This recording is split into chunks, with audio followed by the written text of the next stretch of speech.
Hi, today I'm going to show you how you can fix the dust error in Trust Wallet. So first off, we'll need to understand what the dust error actually is.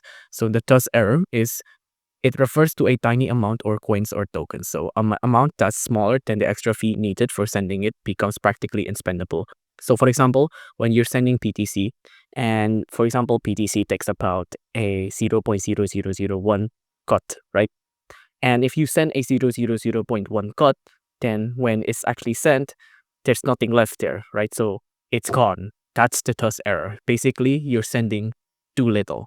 So to fix the error, you just have to enter in, like from the Trust Wallet section here, you just have to go to send and then PTC, type in your address, and then just type in a larger amount. If you don't have a larger amount, then you will have to wait and then get a larger amount of BTC and then send it, or you can try finding another network that have less admin fees than the current one, which is Trust Wallet.